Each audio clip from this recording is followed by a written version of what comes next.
My name is Dr. Sophia Omoro, owner and designer of Adaum.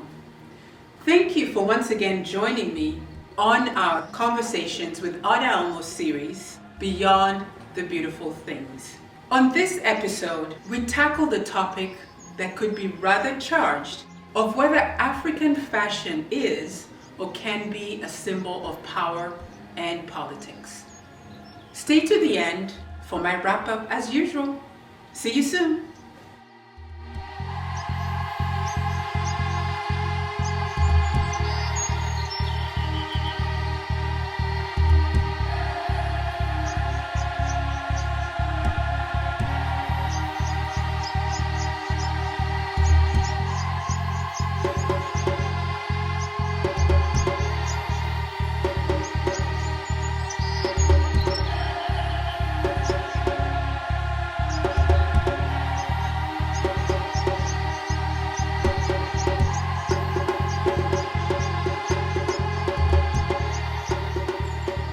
It's an honor to meet you, Hannah. I'm Annabel Onyango. I'm a commercial fashion stylist here in Nairobi.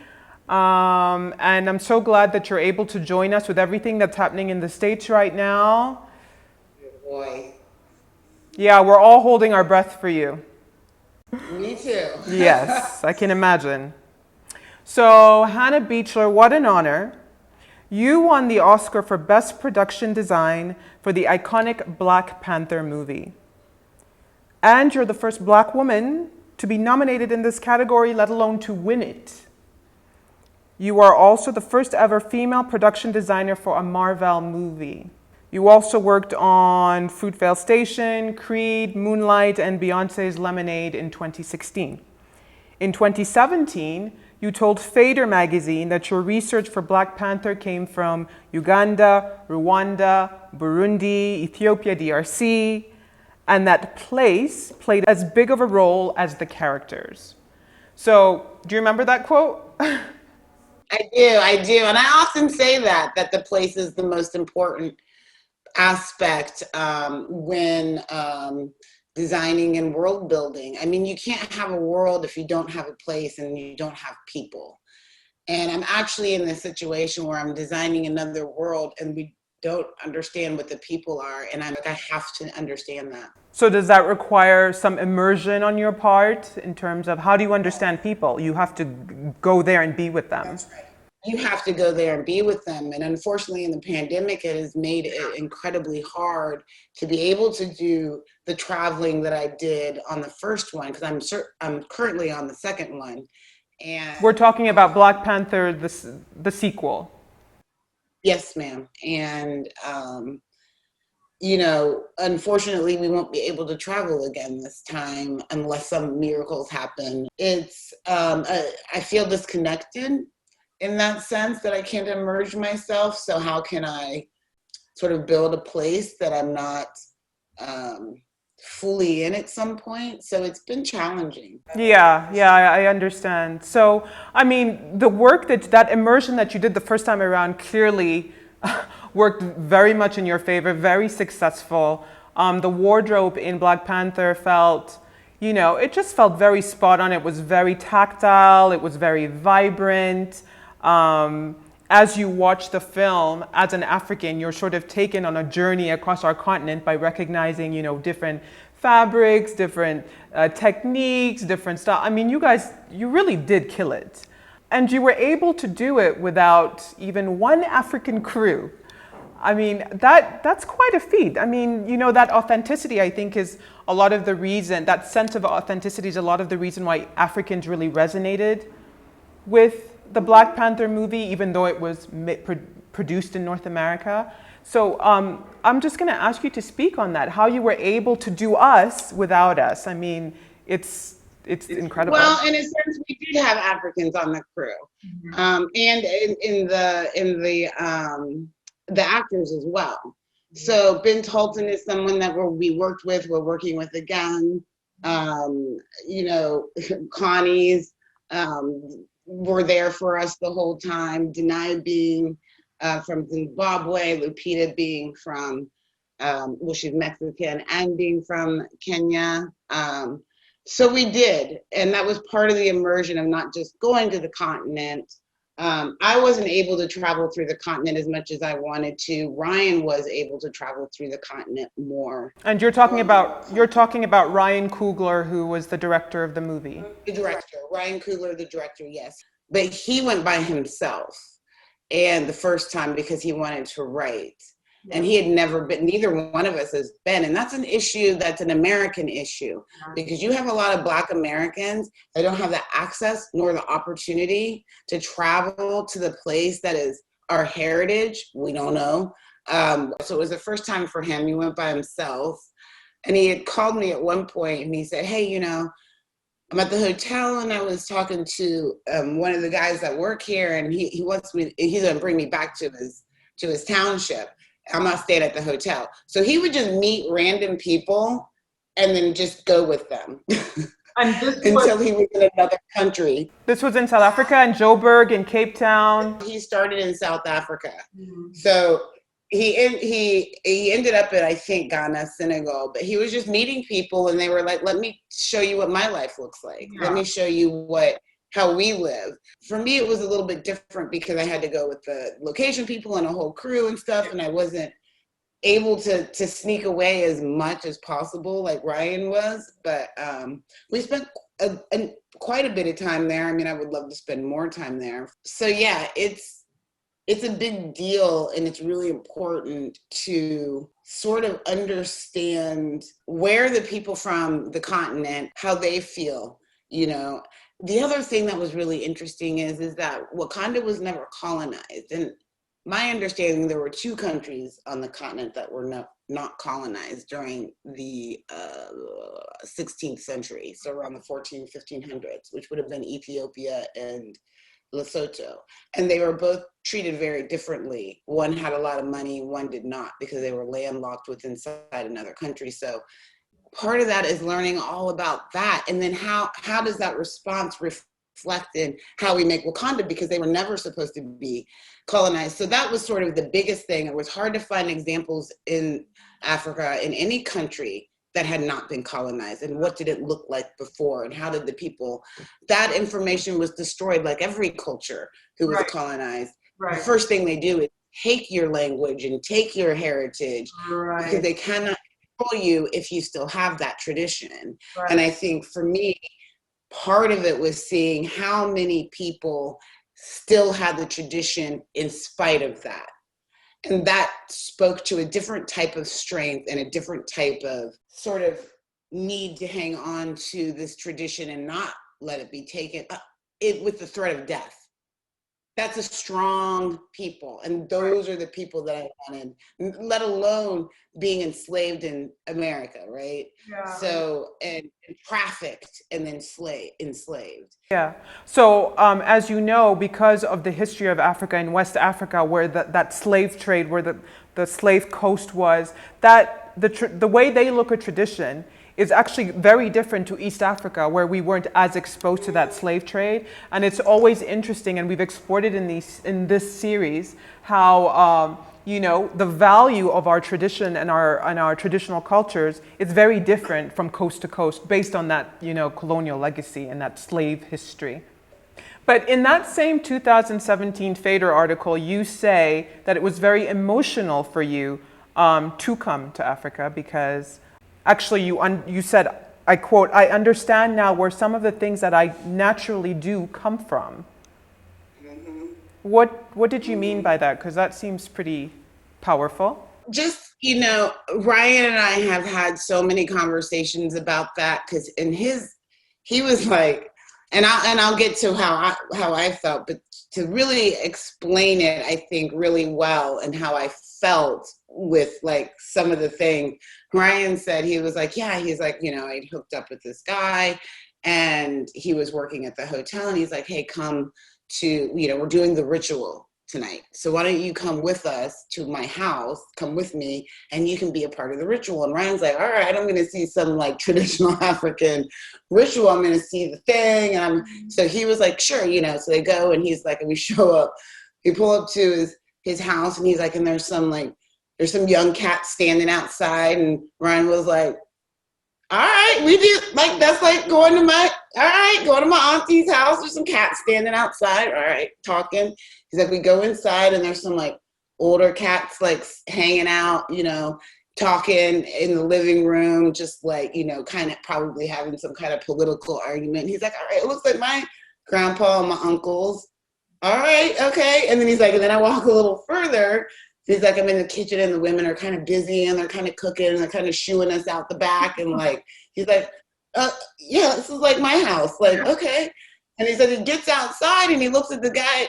He's like, there's some young men outside drinking out of a calabash. And he asked the guy, so when does the ritual happen? And the guy's like, this is the ritual. We've been doing this for thousands of years. And Ryan goes, this is the same ritual we do in Oakland. So it's just these sort of natural things. Like for us in America, it's been ghettoized. They are like, it's ghetto for your family to stand outside. But what some of the things that we've learned was like, that's a prideful thing to show your family off.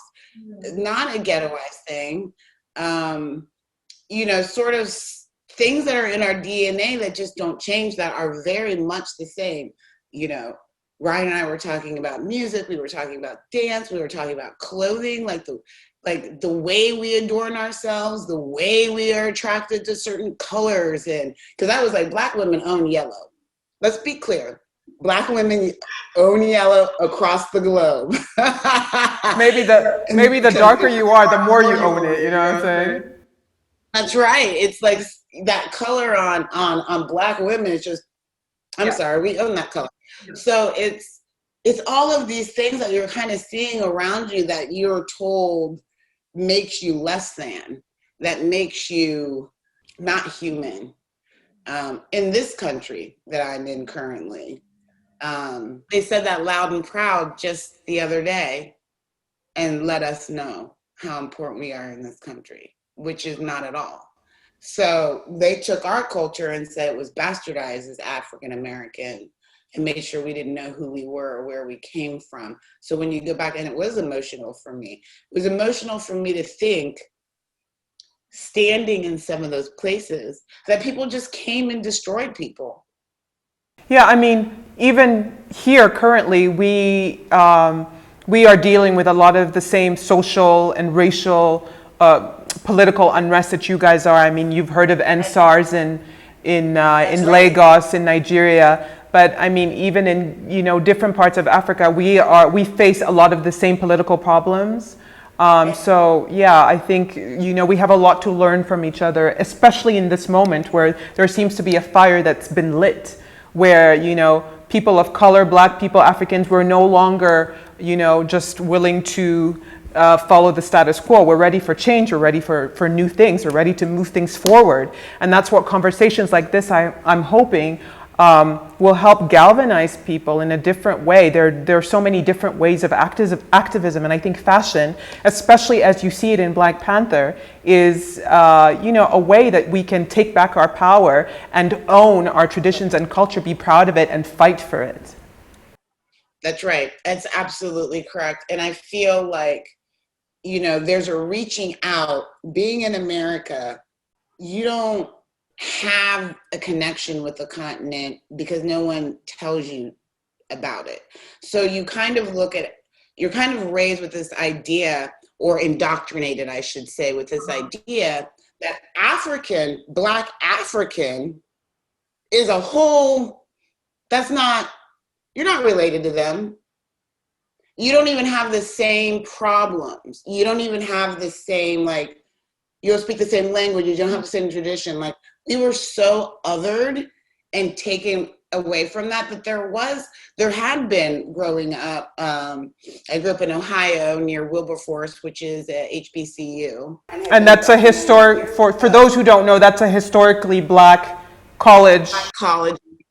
And university, yes.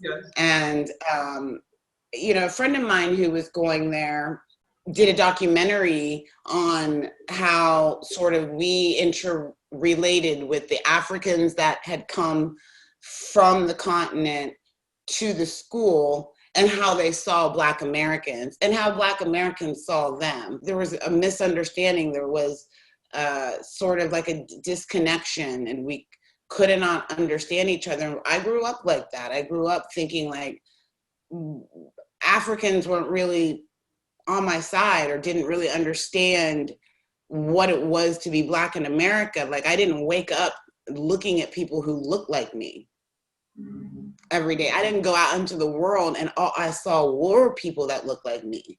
We were in a situation where we stood out.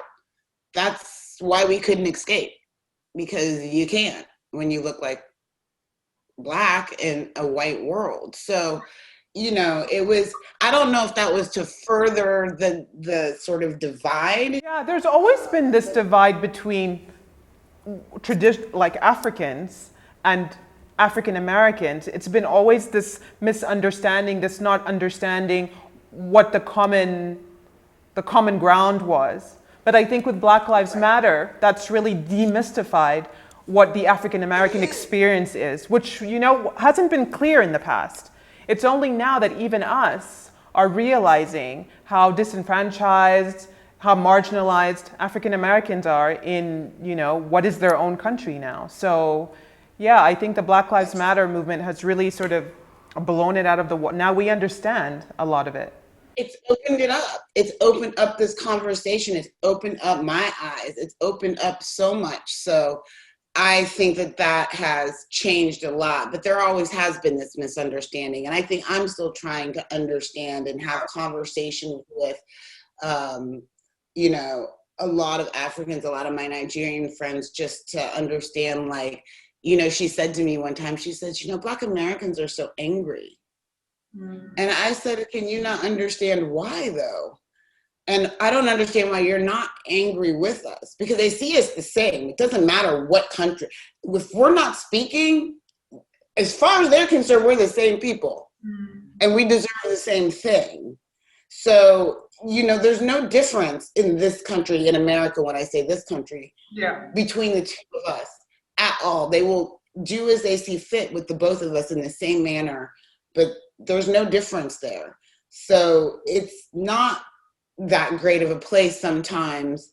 You know, it is and it's not. It's just, you know, you're always in two places, in two worlds, trying to hold it together. So it's been, but Black Panther for me was a way to have my own little fantasy about what it was, right? There was a little bit of that. A lot of it was my own fantasy as a Black American woman. And on top of bringing in then, how do these different traditions, how have they evolved in an advanced way? Because Wakanda was supposed to be, you know. Of course it was a fantasy, in the sense that, I mean, beyond the beauty of it, it's the perfection of this state, right? This utopia that we aspire to, that sort of a life. That's our ideal sort of scenario as Africans, to have this, you know, peaceful, beautiful place that really is grounded in tradition. Everyone is wearing clothes that are from here. Everyone is proud of the culture. So for sure, it was a fantasy, but one that hopefully we can all work towards. But I mean, I just really like to take it back to the fashion element. And I think as a trailblazing woman yourself, a Black one, the warrior characters in the movie, I think, were really standout in the sense that the way you sort of presented them, where they're warrior women who are strong and agile and they're protectors, and at the same time, through styling and wardrobe, they had this incredible femininity that still came out, like that dichotomy. I mean, was that intentional, or did that just happen? Absolutely. I think it was absolutely 100% intentional. And I can go back and say that as Ryan Coogler, Ruth Carter, who's a costume designer. The intention of that was so, we talked about that for quite a long time, because I think in American cinema, the example you had would have been like the Amazon warriors and Wonder Woman, right? That was the closest we've had to female warriors that were not of American descent. When we were kind of like doing the research as far as like warriors, and a lot of that came from Maasai, we had sort of the Zulu neck rings.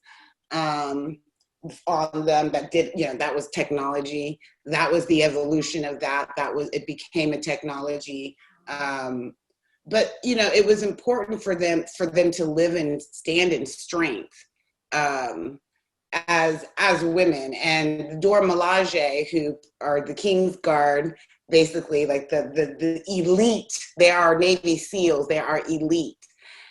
That goes, I think, to Ryan Coogler, I will say, because I always try to say I am his Dora. Like, you're going to have to get past me if you want to get to Ryan. Yeah. And he surrounds himself, because I think I know Ryan feels like women are the cradle of society. Women are our protectors, especially Black women. Let's be clear. Women are the ones who give us life. Black women are the ones. A Black woman is the mother of all humanity. So he always says that women are better storytellers and than men, because you do go through so much. If you give birth and you get married, who women are in our intuition are intrinsically part of this earth. And that's how he saw Dora, was that they weren't only just protecting people, they were protecting a way of life. So I think that was part of it. But then, the beauty of Black women, the beauty of there's a femininity in strength. I think that for so long we've thought strength is masculine. It's really not. The center of strength is femininity, period. And Ryan understands that. Hannah, the older I get, the more I get that. I never used to get it. And it's as I grow older that I completely 1,000% understand that now. Yeah. And it takes time to really get that, to understand what that power is, but it's feminine. And it when it comes out, when we really evolve to that place, because I know in my heart, and as a Black woman, I listen to my gut, and it's usually 100% right, that Black women will run this world again as they had before. Because I believe truly in my heart that that's where this world started. I second that, Hannah. I second that. Now, I just want to talk about the moment that we're in now globally, where, it's a moment of activism, it's a moment of revolution, social uprising. Everyone everywhere is recognizing that things need to change. The status quo needs to be moved in a different direction. My personal theory is that fashion has the power to move these conversations along. The wardrobe that you did for Black Panther, the clothes that we decide to consume as Africans and as international citizens, all have the power of activism in some way. When you witness people standing in pride of their traditions and history as expressed in their clothes, whether it's people like myself, whether it's people like you, whether it's through movie and other creative arts, there's a power there to move the narrative in a way that favors us. Do you agree? I do agree. And I think that the narrative is already moving to favor us. It's just the acknowledgement and the recognition that we are lacking. Because without Black fashion, Black music, Black dance, there is no culture. There's no culture. Just plain and simple. And I've always seen it that way. Again, it comes back to this idea that they would look at, what they want to call hood fashion. But guess what? That stuff is walking down the runway. We have already affected culture, which affects change. Yeah. And I think it's the acceptance and our demanding that we be recognized as the bearers of that culture, that we be recognized as the ones who sort of shift and move popular culture as well as activism. We shift and move activism. We shift and move fashion and music. Everything we do is on the forefront. We have to put our foot down, because right now, if we want to talk about this moment in movies, when we sort of have this Black renaissance in Hollywood, we're not just looking to be in front of the camera and be your entertainer. I'm behind the camera, and I'm going to own the production company, the development company, the distribution company. I'm going to own that. that's where we really make the change coming forward. And in this moment of hope, those things will change. It's one step at a time. And now that we've seen, and I think the young Black people have seen how we can move an entire election. Someone said the other day on Twitter, we came here picking cotton, now we pick presidents. Wow. We pick presidents. Yeah. And we need to be respected because of that. And everything we do, the way we look, our hair. That's a whole other situation. Our crown, our strength. Yeah. That. And a lot of it for me, and I'll just be kind of honest about this, is I think that there's a certain amount of cultural envy in that. And there is, because especially in America, you see so many things that can't, you ask, like, what's American culture? There really isn't any. It's Black culture. It's Black culture. So, and also the fight that we put up for everything that's ours. We're trying to get the Crown Act passed. So you cannot discriminate against a Black American because they have dreads, or because they have a natural hair texture, because they have decided to wear box braids, or because they decided to wear cornrows. Like we've had to go state by state with petitions on Twitter, just so we can have our hair grow out of our heads the way that it grows out of our heads. And then we got people who want to walk down runways with dreadlocks, right? Tom Ford. So we are culture. And we are beautiful. And everything about us is changing the world. So it's our duty to keep reminding them through our creativity, right? What we're doing, what we're moving towards. And that is a fair, equitable, equality, parity, and honestly, just to be left alone to live. Yeah. And to be authentic. That's right. And to be, yes, our authentic selves, which, people take issue with when, but I live in New Orleans where I'm surrounded by my beautiful Black brothers and sisters, and I can look out my window and see Mardi Gras Indians at any time with their crazy outfits. And so, I feel good and I feel safe to see that every single day, which helps me be my creative, authentic self. Now, taking it back to clothes, Hannah, because it's all about the clothes for me. Now, you personally wore really bold and strong pieces during your award season for Black Panther. Exactly, you wore Adaomo, which is the reason why you and I are talking today. And you wore African brands very unapologetically. You were happy to do that. Did you have a pre-existing history with African fashion, or did working on Black Panther sort of spark it for you? Oh, it sparked it for me, I think. I think that my fashion sense has always been, and I said to Sophia, I was like, I like to be beautiful, but a little scary. And I want to be living in my autonomy in clothes, but I want it to be so kind of air on sexy and beautiful that it's almost unapproachable in a sense. And I want to be my Black self, blackity, black. and she delivered. And I tell you, it turned heads. Yeah. And people commented on it left and right. At the Hamilton Awards, I wore the one sort of a mermaid dress. It was the blue, red sort of straps.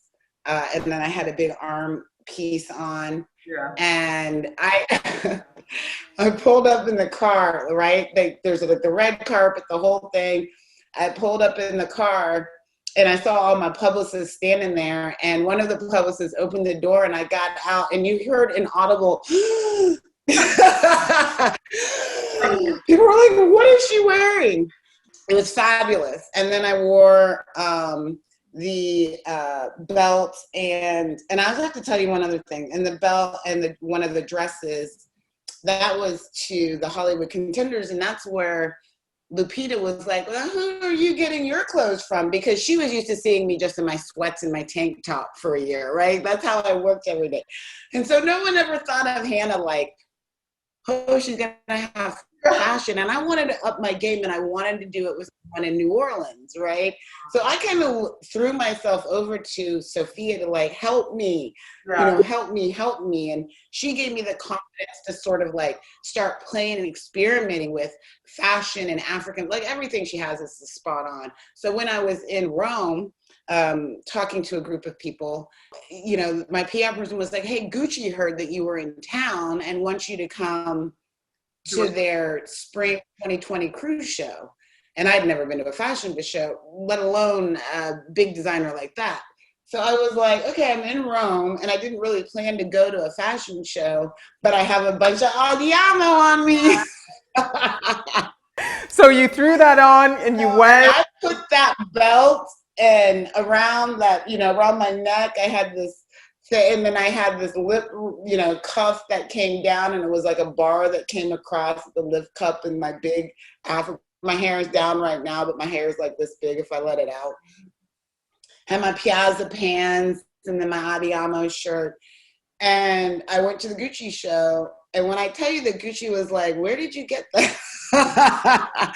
All the Gucci reps came out, and they were asking about it was her cowhide belt with the rings on it. And I had wrapped it around my neck because I'm like, I need something on my neck.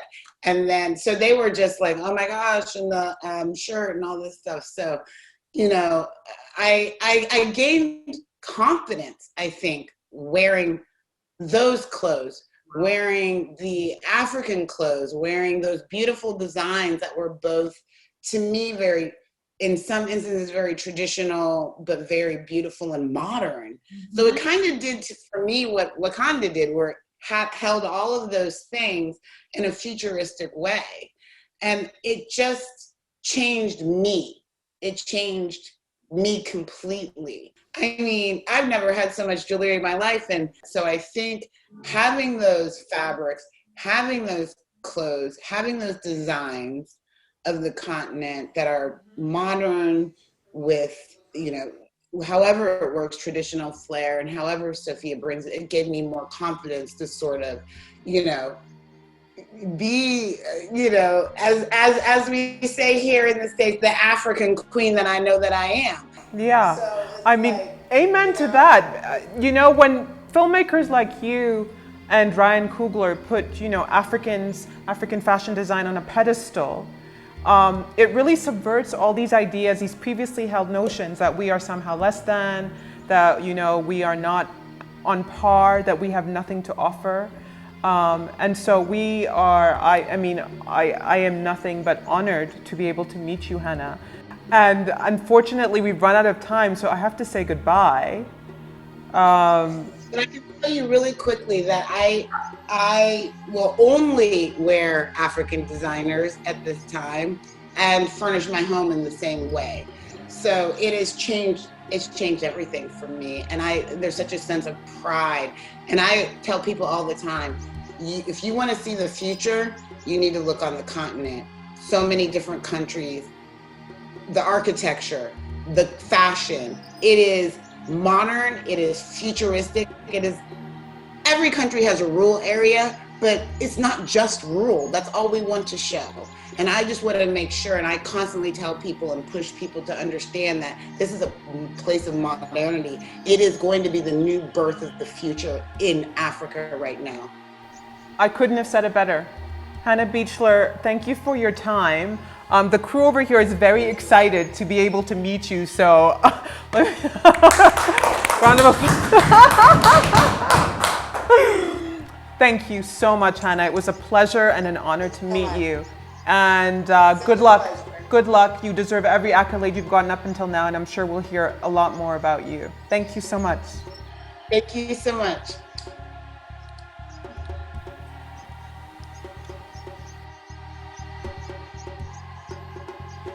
Hannah and Annabel, thank you so much for shedding light and opening eyes, including my own, to issues and perspectives that even myself admit I had not considered.